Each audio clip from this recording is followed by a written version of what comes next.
Hello, everyone. Welcome to Kalari Capital Behind the Scenes series.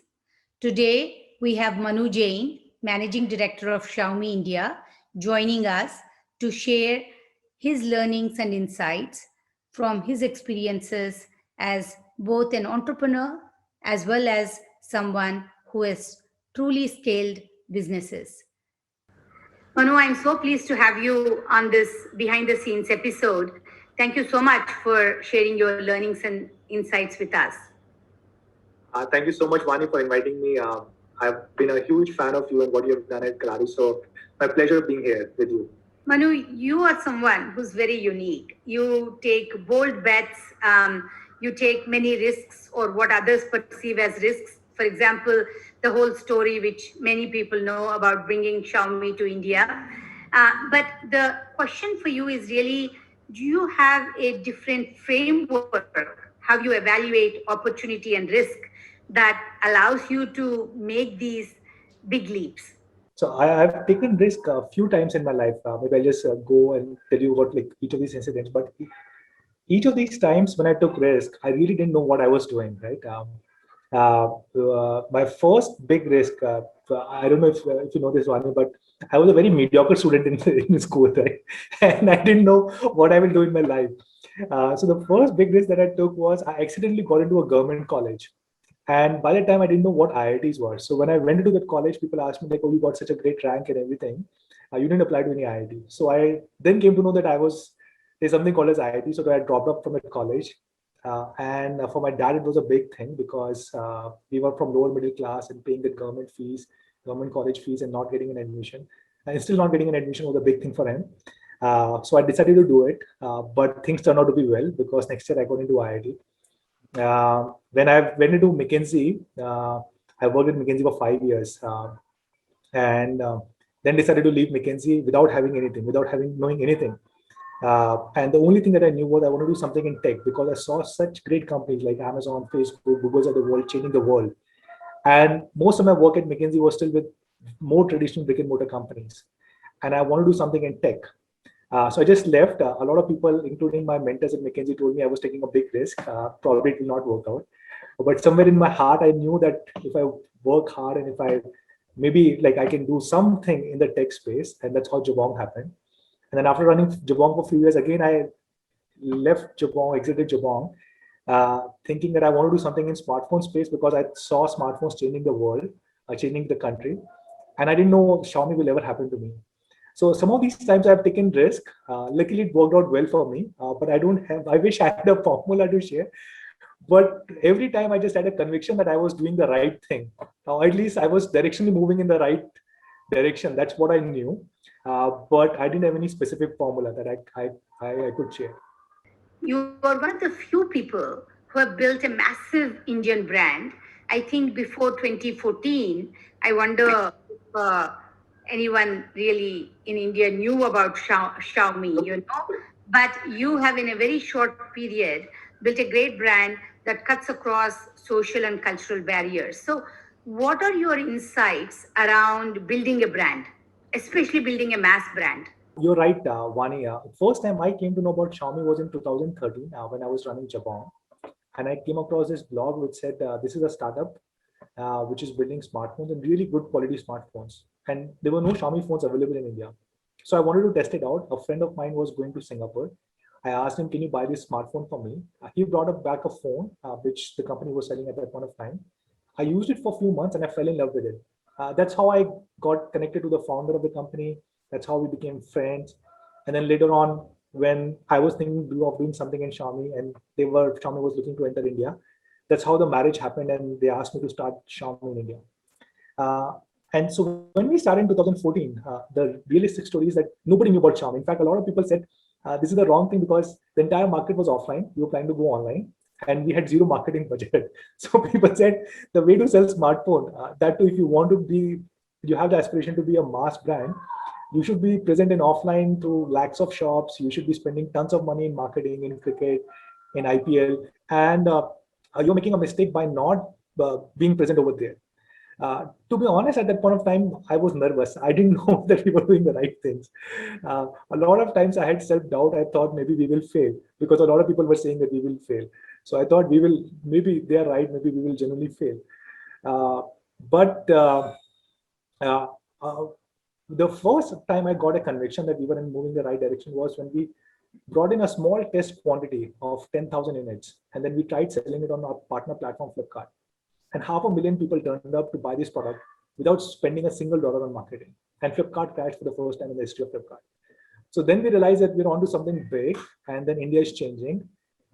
So for us, it has always been over the last 6-7 years since we've been in India, is all about two things. One is building really good quality products with respect to the price point. We have products from 7,000 rupee all the way to 70,000 rupee. But building the best product at each of these price points at best quality, try and cut down cost as much as we can and pass on that benefit to user. That's one big piece. And second big piece has been leveraging social media and our fan clubs.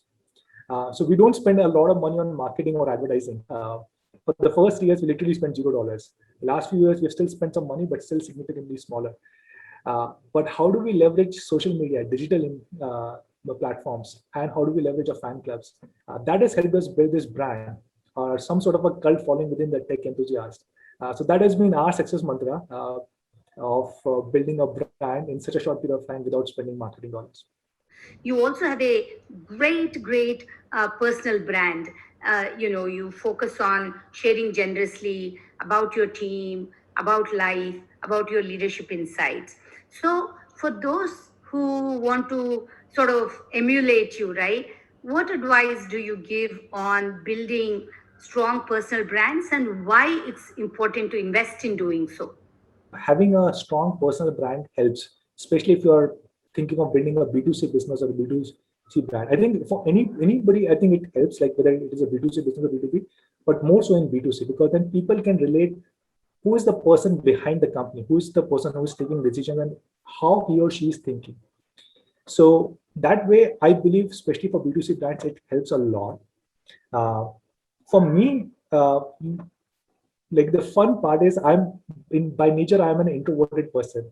So when I was growing up, I found it very difficult to communicate in public settings. I found it very difficult to communicate with people in large groups or gatherings, or even on social media. So if you look at till 6-7 years back, I used to never post on social media because I was by nature an introverted person. And then when I took up this role, I realized that this role requires me to communicate with a large number of our fans, our partners, and everybody who's wanting to buy a smartphone. So it was an acquired skill, not something naturally which came to me, of forcing myself to start communicating with the fans directly. So one thing that I realized was, like, when we were growing up, we always looked at TV as a medium for communication, right? I would see an ad of a Pepsi or a Gold Spot or something on TV, and then I would go and buy that brand. But in today's world, you have this medium called a social media where you can have two-way interaction. So I said, the best way for me is to start posting whatever I see on a daily basis, whether it is about team, about company, about the products that we're launching, or anything fun that I'm seeing, about my personal life. And I would just try to be as genuine as I can be. Not everything that I post is like go super viral, but I just try to be as genuine as I can be. So my suggestion would be just like two things. One, of course, people have to be regular. Because even if you're following somebody, whether it is on Facebook or Instagram or Twitter or YouTube, like if you're not posting regularly, and regularly doesn't need to be daily, but whatever the frequency decides, once in a day, once in a week, once in a month, but it has to be a regular thing so that people know what to expect from you. Second, you have to be genuine. You can't be like just faking and giving something that you don't practice yourself. So a lot of things we don't practice, and I never post about them or don't claim to be an expert on them. But whatever we do, I love to share it so that people can learn from it. So these are the two suggestions that I give to people for building personal brands: that be regular and be genuine. Manu, one of the things that I was fascinated in our prior several conversations is how have you been so successful in creating great teams? Today, there is so much money in tech that people are poached all the time with, just simply doubling or whatever their salaries and so forth. But you've been able to create high performance teams, hire them, retain them. So do you have any hiring philosophy or anything to share on motivating teams and building the right cultures that maybe founders can take away? One thing that we have maintained from the beginning till now is most of our key leaders do not come from relevant background. So nobody comes from smartphone background, nobody comes from a TV consumer durable background. Just that most of the people come from internet tech background. And we just look for people who are driven and who have achieved something in life.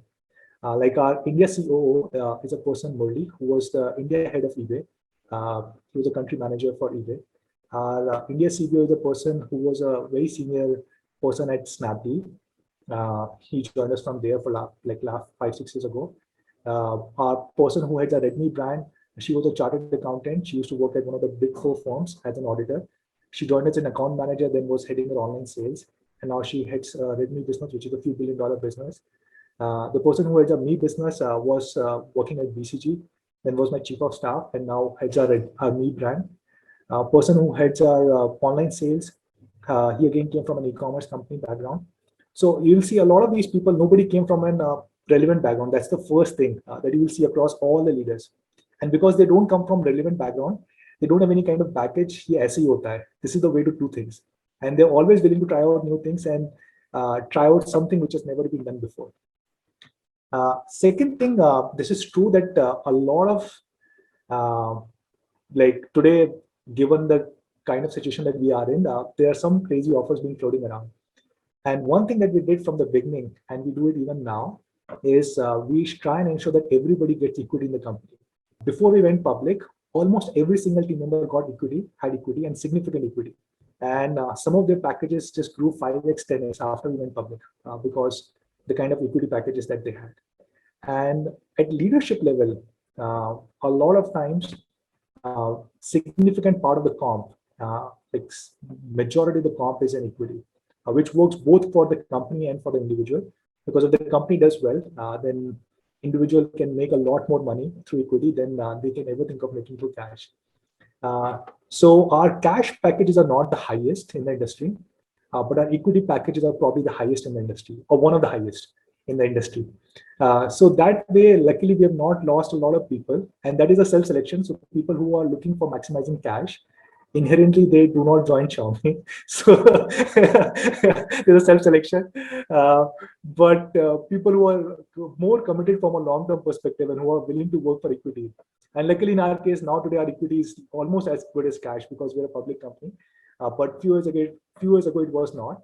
So most of the people, they were self-selection, people who are more committed from a long-term perspective and who are willing to take at a leadership level 80-90% of the package in equity, they came and joined Xiaomi. So it worked well for us. And luckily, amongst our leadership team, like top 30-40 people, we have really lost anybody to any company.